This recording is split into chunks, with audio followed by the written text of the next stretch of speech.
What's up, dedicated Dragon Ball denizens? I'm Ryan, and we're here for another episode of the Hawks Dragon Ball Nest. First deck profile of FB09. I had a burp there for a minute. And it's going to be the Gogeta GT Super Saiyan 4 Gogeta.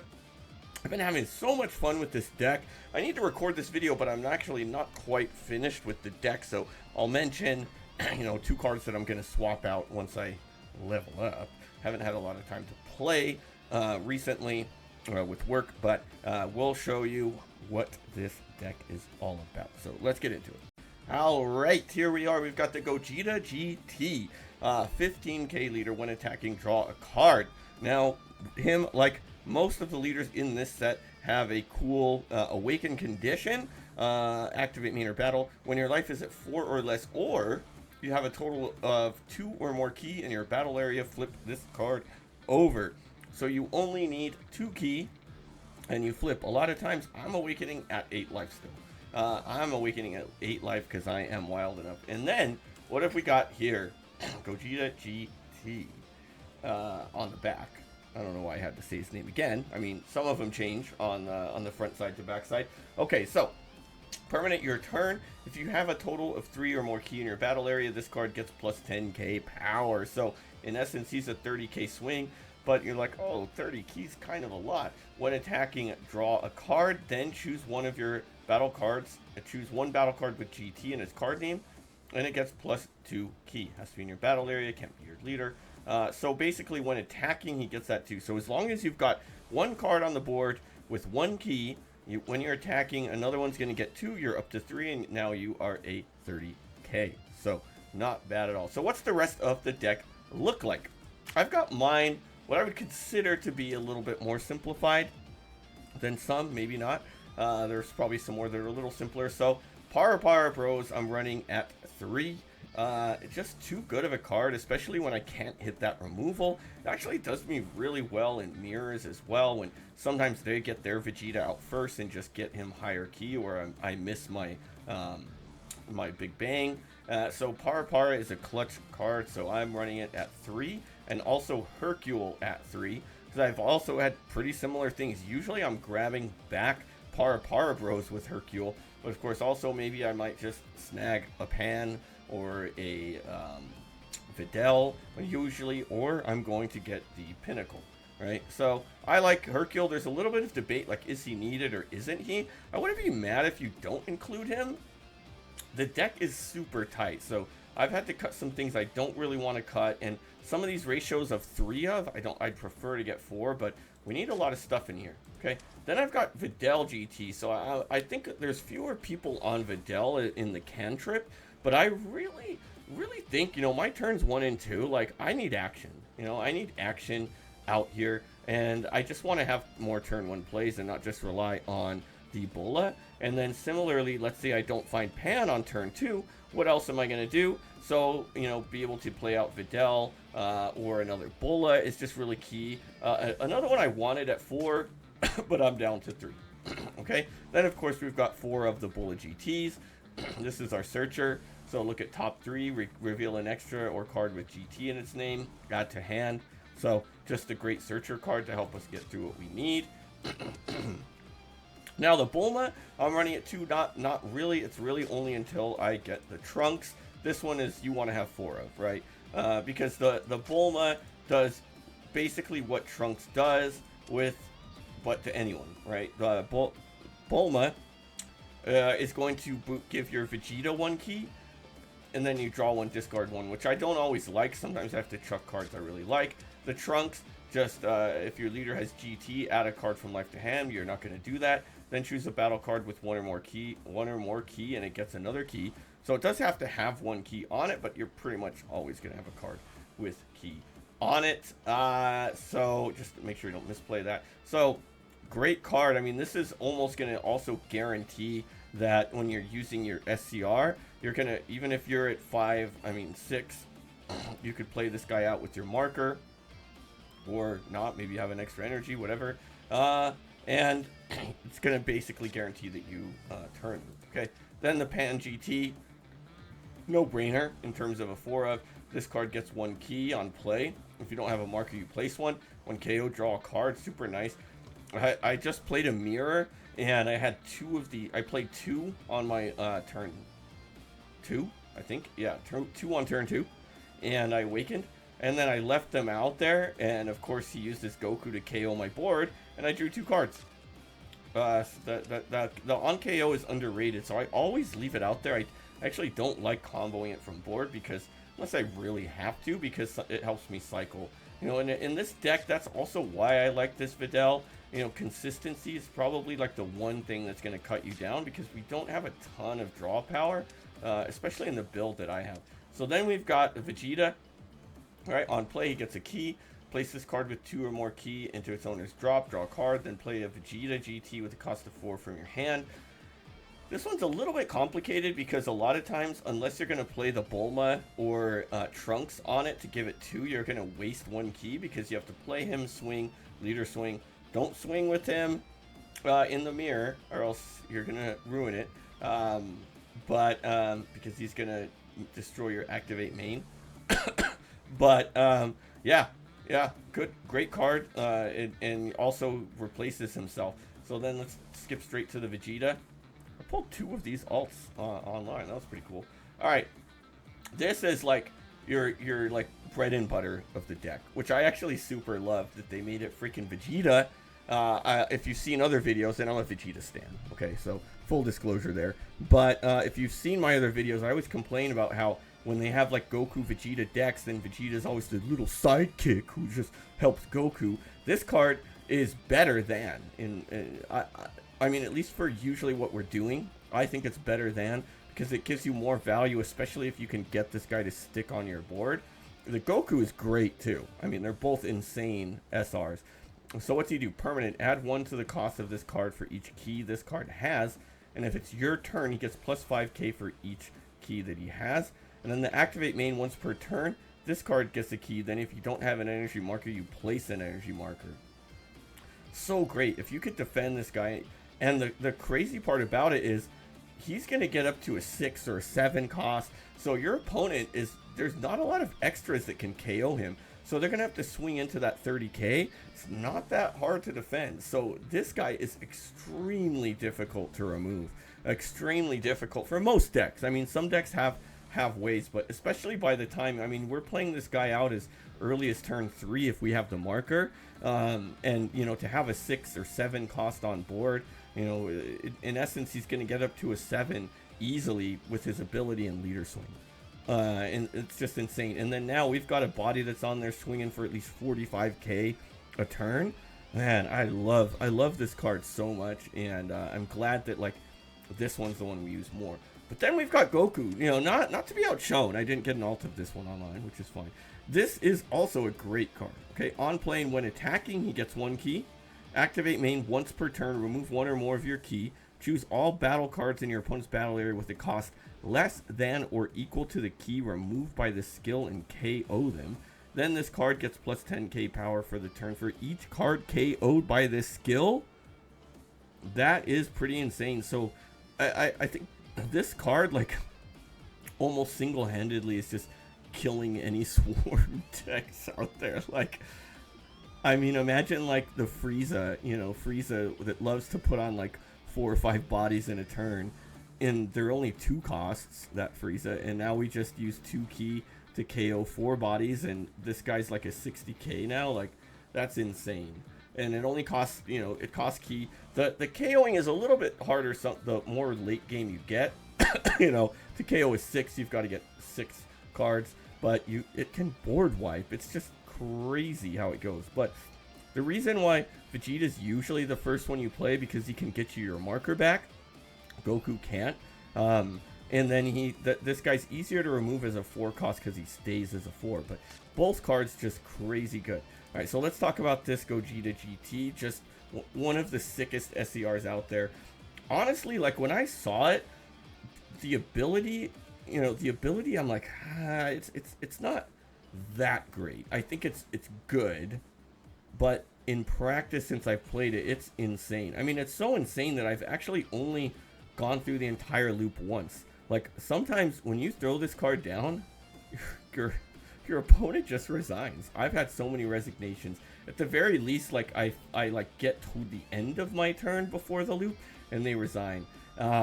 Because it is insane. I mean, when attacking, draw 2 cards, right? +1 key and you place 1 energy marker. In this, I actually would have. This is why I actually like the online client that tells us, because sometimes I would miss things. I didn't even know that it doesn't say if you have an energy. If you don't have, you're getting extra markers. You could get infinite markers, which actually makes his activate main loop even better than I expected. All right, so activate main, remove a total of 4 key and place all battle cards in your battle area other than this card and 6 of your energy at the bottom of their owner's deck in a random order. If your leader has Saiyan and special traits, take an extra turn after this one, right? Okay, so the thing is that if you can play this guy out for your 6 energy and don't use your marker, right, then you have a marker. And then you attack and get a second marker. So already on your next turn, if you're down to 2 energy and 2 markers, you could play a Vegeta out and get a marker back and do more. You can get another freaking marker when he attacks. So if your opponent is at 2 life, it's almost like rest in peace to them, because we're going to be able to combo up, get them down to 1 and hand dump. And the fact that like we're drawing 2 cards, it's insane. I actually saw somebody, because they had so many energy markers, play out another one of these guys. They couldn't turn loop again, but imagine just playing out another one. Like this card is so cool. I don't care. I mean, it's kind of weird for me to like this is like definitely the top. It's not definitely the top, but it's arguably the best deck of the format, and it's odd for me. Like, this is my favorite deck. I've been having so much fun with it to be like the best deck. All right, now here's the promo. Now there's a little bit of debate behind it. I'm debating on my end. I don't have 4 SCRs online anyway, but I almost want, right now I'm running this at 2 and 3 of the SCRs. I honestly think like 99.9% of the time the SCR is just better to play. So I think maybe what I'd want to do is go 4 SCR and 1 of these, but this guy does come in handy. Just like if you know you can't win and maybe you're on the verge of death and you've got a few cards in drop, it's really good, because when attacking, he's going to get 1 key, then you place an energy marker, and once again, it doesn't matter if you have 1 or not, you're getting an extra marker. Activate main once per turn. If this card was played this turn, add a number of extras up to the number of key under this card with different costs from it dropped in your hand. So he can get up to 3 the turn he's played with leader skill. We have 3 extras in the deck. We have we have ultimate sparking, we have a pinnacle, and we have big bang. So we can in essence get all 3 of those back, which can provide, if you can keep a marker at the end of the turn, which when he's attacking gets 1, that's a 20k and stun, and then a 10k remove ability, and then we've got our 2 cost removal card back in hand. So I do like this card. I think there's a place for it. I think running it as a 1-of, sure, you may not see it a lot, but it'll come in handy. And not only that, lets you really just get a big body on the board. I do like it. I do like it, and there's space for it. Okay, then of course we've got that super combo, the Pinnacle of Strength. If your leaders go G to choose a battle card with 4 or less and negate the base skills, then your battle card that's in battle gets plus 10k. This card's crazy. The funny part is I don't use it as much as I thought I would. There's not a ton of cards out there. It's great in the mirror. I got hit by it right now with my Goku because I sequenced wrong. I mean, it does really make it hard for some of these cards that you play. I think like in yellow, I probably put in the most work with it. In yellow matches, that's when I see the most. Then the ultimate sparking. I mean, just a good card, a stun. You're almost always going to have a marker with how many Vegetas we're playing and how many of the Gogetas we're playing. I'm running it as a 2-of right now. I think that's plenty. I've seen some people at a 1. I think 2 is good. You want to see it. And then the Big Bang Kamehameha, we could pay 2 key for the cost, choose a battle card with GT in its card name, and choose up to 1 battle card with a cost less than or equal to and KO it. So, I mean, especially with our Vegeta out there, like, it's basically pay 2 key to KO anything. Insane. Although, I've misplayed a lot with this deck, and this deck is so crazy that, like, I've done many misplays and still won. I've never had so many matches where I've misplayed and still won. So when I really get this deck down, like, I can't wait. It's gonna be wild. So yeah, this deck just has all kinds of cool stuff to it, in my opinion. Strategy, strengths, and weaknesses of the deck. The strategy is awaken as quickly as possible, because you can keep your life so freaking high, especially early on. Like if we're playing our Bulla or a cantrip turn 1, I'm pretty much always going to defend that to stay at 8 life. Turn 2, if I can awaken, now they have to start comboing up if they even want to think about hurting me. It's just crazy. It's just crazy. So I love that you can awaken turn 2 at 8 freaking life. It's just absolutely insane. Slam Vegeta. Like, Vegeta is what you want to do, especially in the mirror. From what I'm seeing, a lot of times, like, whoever gets their Vegeta out first is usually going to win. The matches that I've got to, I've pretty much only lost mirrors for the most part so far. I'm still down in my rank, but, you know, it's cool. Slam that Vegeta down, and then set yourself up to turn loop and see if they can take it. The strengths, it's so hard. Usually you're not going to need that 30k leader swing turn 2 or 3, but you have it in case. I mean, if sometimes opponents like throwing down 2 cost 20ks and swinging and usually thinking like, oh, you know, a lot of times if I want to defend it, I could throw down a 5k or, you know, something like that. No, you're hitting them for 30 turn 2. Like, they're not defending their board if they want to. So the board's just getting cleared by a leader swing if you want. A lot of times, honestly, what I do too is just work on like bringing their hand size down, especially in mirrors too.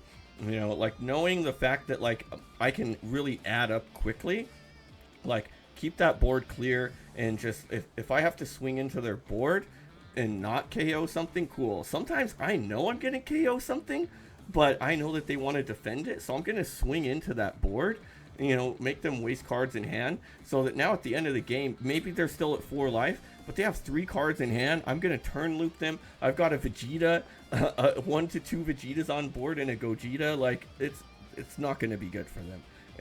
So it's really fun. Yeah, it hits hard. It's got great removal too. Like I said, the Goku can remove almost anything if you can get some key. Like if you've got a Vegeta in next turn Goku, you're probably gonna have 7 key at least. You know, like 7 or 8 key. Like, you're gonna remove whatever. If you want to waste all of that and board clear, boom, with Goku. If not, just use your extra. I mean, the insane finisher, and it's such a different type of finisher that I think it's really cool, and it's a little bit harder to plan to. I do think people are going to start adapting to this deck, but I think it's one of those things where like kind of like Boo, like when Boo was crazy, like, you know it's coming, but can you defend it? Not really. There's just too many good hits in this. Weaknesses, the one weakness I will say is consistency.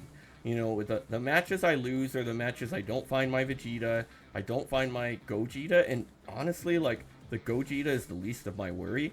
Vegeta is really what I need to find. Vegeta and extras. The Gogeta SCR, like, sometimes I'm winning before I even play this guy. Or I know that, like, I don't find him, but like I'm hitting for so hard that they can't take it. Like, it's insane.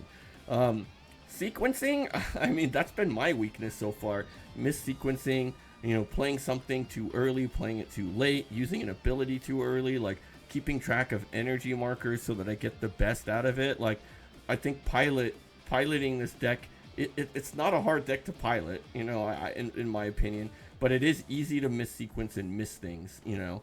I don't know what else is weak. I mean, I've played a lot of decks. Not a lot. I haven't played that many yet because I haven't played a ton, but I mean, I don't think there's any matchups that are like really terrible for it. I don't know. I mean, red is probably the worst with the Gogeta because he can pretty easily board clear you, but I don't know. I'm not that worried about him. Just don't get to 1. and usually like his hand size just can't keep up with this deck's power, and it's not that hard to remove his guys. Alright, and sorry for all the coughing this time. I've got a sore throat, so I'm fighting for my life out here. But, you know, we make do. Okay, so I think the card I've got to talk about first that people are probably like, wait, what? You're not playing him? Is the Gohan GT. The on play, this card gets +2 key. End of turn, if you have 3 or more key, draw a card. I just don't... It's a good card on paper. I did initially run it. I initially had it for a few matches in. I wasn't playing it. I reduced him to 2. I'm still rarely playing it. Like, you just play Vegeta. Just play Vegeta. He's gonna get you the key you need. Anyway, like, I think the only reason is, like, cool, he's a turn 3 guaranteed awaken. But, I mean, Vegeta plus a Bulma is a guaranteed awaken as well. Vegeta plus the Trunks is the guaranteed awaken. So I just don't see why. And then if you're on turn 3 with the marker 2, the Goku is a guaranteed awaken. So I think in a deck where I want better consistency, and I opted to go for draw power with the Pan. I mean with the Videl. So I went that route. And people say, oh, it's minus 10k combo power, but not really. I mean, I'm slamming down that Videl and going from there, and I have not had combo power issues at all in this deck. I mean, I've got plenty of Hercules, Paraparas, Trunks if I have to, and what I also noticed too is like people are like trying to like swing into my board, so I'm not having to defend like face too much because they just want to get rid of that board. So 5k combos are okay, you know, especially if I'm throwing that Trunks down on board. Then I can combo him away later. Like, I don't think he's necessary. I just don't. I wouldn't be mad again if you're running him. All right, let's talk about some other ones now. The Gogeta OG, you know, FB06 Gogeta is another one that people talk about, and there is some argument that maybe this guy's better than the promo, you know, because he does, you know, get a free removal, right? You're placing anything into drop. Good against Beast Gohan. Good against a lot of cards that you can't KO and stuff. Another one though, like, I don't know. Like, I like, obviously the SCR is going to be better in pretty much any instance, and we're going to do that and just slam down. I like the promo a little better. Like, he gives me a little bit more utility, and does more afterwards. So I do like it, but I just don't see where there's room in the deck for it. Okay. Then we've got the 10X, and this is a card that I do like. I would like to keep this card in the deck. People really like it for getting rid of pans in the mirror. I've got to waste my marker for it, though. It delays me from being able to play my Vegeta for a turn now, unless I can get that marker back. You know, like, I can slam down my SR Vegeta turn 2 if I can play a pan, or... if I can play a pan, or if I'm going second. I don't know. I'm not a fan. I think it's cool. Another one that's cool in theory. There's obviously other uses for it beyond the mirror, but I mean, it is good against. I mean, we've got to think about like yellow Gogeta. You know, they're throwing down those 2s that you want to get rid of. So there is some utility. If I can think of a way to throw it in, maybe. Some people like are not running Hercule. So maybe if you want to not run Hercule and throw in some 10Xs instead, I won't be mad at you. It also is another extra. If you do run this guy, I think the promo is also even better because you can grab it back, right? So this one I do like. I would like to get it, but I haven't been able to. Now this one's one that just got talk. I just saw some people throwing this one in their list today. Is a Super Gallic Gun. So it's a 2 cost, activate battle, your cards in battle get plus 25k. Then if you have a card in your combo area, choose a battle card with a cost of 3 or less, return it to its owner's hand. That sounds fun because you can use it, you know, you can use it to bounce back cards and really mess up some of the fusion evolutions, but to me it just costs too much. You have to end your turn, you know, because usually we're using this on defense, right? I mean, I guess you probably can on your turn too, but you've got to save 2 energy, and then you've got to combo a card too. So we're necking 2 cards in hand on defense that we probably don't even freaking need 25k. We probably could have used that energy on better things. So I don't think it's good. Especially again, it would reduce the consistency of the deck. You're only gonna run 2 of these max, right? Maybe 1. Not about it. And then this guy, this one is another one that's probably like my second favorite I'd consider after the 10x. Again, people say the 10x, people like this one better than 10x because it's a 10k combo in hand. It's another one I just don't like. I've got to attack with him in any KOs. You know, you can get rid of the Pan, but what? You're playing this out on your turn too instead of Pan? Like, just play your own freaking Pan. Yeah, it's another one. I'm like, I don't need it. It's a GT, it's searchable, cool, it's a 10k combo, but nah, I'm good. Alright, well, that's going to do it for this episode of the Hawks Dragon Ball Nest. Hope you enjoyed this episode. Hope you're looking forward to this Saturday when I throw out the actual battle with the Gogeta deck. You get to see it in action, see my list. I'm liking my list. I think I like the ratios. Sorry, see I'm coughing out here. The ratios a lot, but it's still an early list. I mean, I've probably played a lot less than many people at this point, but I feel good. I feel good about it. I've been doing really good. I've got a good win percentage. You know, albeit I'm in only gold. I only hit what platinum in the last one because I wasn't really taking things seriously. So you know, we'll move up the chain and we'll get higher. But, you know, if you liked what you saw, hit that subscribe button. Become part of the Hawks Nest. We're a fearless flock of fabulous folks out here who love to do what we love. Now, yeah, stay tuned for the next one. But, yes, I probably still have some code cards. Hit me up, 10 FB09, 20 SB02 or FB08. Rybred619, RYBRED619. Guys, we are so close. Chat, I should say. Gender neutral. Chat, we are so close to 400 subs. Now, I want 500, but before we hit 5, we gotta hit 4. Come on, let's get there. Let's get there. FB09, we got regionals coming soon. I will be prepping for regionals definitely in LA. I'll be there. Let me know if you'll be there. We could connect, bring some cards to trade or things like that. So, or just say hi, do some friendlies. But anyway, until then, we're gonna see you all next time.